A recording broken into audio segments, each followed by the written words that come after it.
it. That's what I'm talking about. Wait! Okay, now, from the beginning. Hit it, boys. So the Matildas have taken care of business and they progress to the quarterfinals where they'll take on France. Joining me today is, of course, Melissa Barbieri and, of course, Archie Thompson. But, Bubs, where in the world are you? Yeah, well, I'm in transit, Ollie. Between matches, I've been covering off some games and I'm heading back to Wellington now to cover off the first of the quarterfinals. Well, I can safely say, Archie and I do miss you in the studio, but looking forward to having you yourself, back. mate. Well, very true. No, but looking forward to having you in the studio very shortly. Now, let's start with the round of 16. It was a huge game against Denmark. What were the key takeaways for you, Bubs? Yeah, it was a superb game against the Danes. I loved how the girls rode that wave of pressure from the Danish team in the opening 20 minutes. The way they were so fluid in their passing and getting into the Danes' half with very minimal passes. Everyone talks about how the Danes had us in the first 20, but I just think that's just World Cup football. With a chance to advance out of the quarterfinals for the first time in history, a spot in the semi-finals is up for grabs for the Matildas as they take on France. And Bubs, this is going to be a huge game. How do we beat the French? They were really clinical against a lesser side of Morocco. If we can up the pressure against them in that back third, I really think we can clog them up and attack them in transition. They looked slow in that area and they do cast a lot of numbers forward.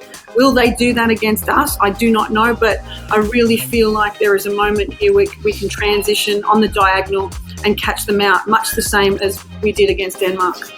Yeah, and Archie, it's going to be a fascinating game for so many reasons, but I suppose one thing that we can feel really positive about is, of course, we beat France 1-0. It was a send-off game. How much can you kind of look into those friendly matches? Well, look, I felt like both teams were at full strength, obviously, but a little bit rusty. As the competition has gone on, we've seen the likes of our team get better. Rasso, Fowler, look at the speed of forward. Sam Kerr's starting to get some minutes. She's electric. So it's going to be an interesting game. So next up, the Lionesses take on Colombia. They showed their class against Nigeria in penalties, but it feels like, Archie, the real story here are the Colombians, and you've really liked what you've seen so far. Yeah, I have, and I've got a couple of happy Colombians at my local cafe because they just seem to get better and better. They runners up to Brazil in the Copa America, but the way that they dispatched Germany was just exceptional, and they just seem to go strength to strength, and I love Linda Caicedo. She is a superstar. Now on to the other side of the card, and Spain, well, they take on the Netherlands. And Bubs, this feels like a really difficult one to pick.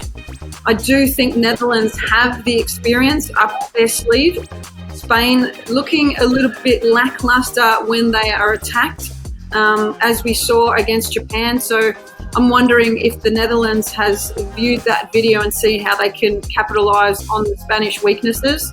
Next up, we've got Japan as they take on Sweden. Of course, Sweden knocked out the US in dramatic circumstances. This is going to be a whopping fixture. And Bubs, Miyazawa in particular, she has just been scoring goals for fun.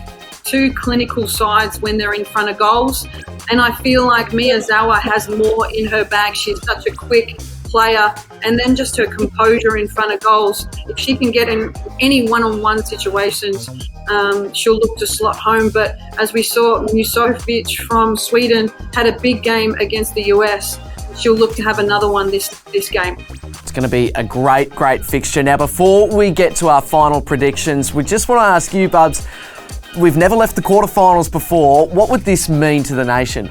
Yeah, it's an exciting time, isn't it? We've been in this position before. We've reached the quarterfinals before. We haven't gone past this moment, but I am excited. I really feel this confidence in the team, their ability to stretch themselves. They're growing each game into the tournament. And look, the world is their oyster. Anything can happen from here, and they're playing against teams that actually suit their style of play. Oh, I am so excited. So the big question is, Bubs, who do you think is going to win, and what is the scoreline?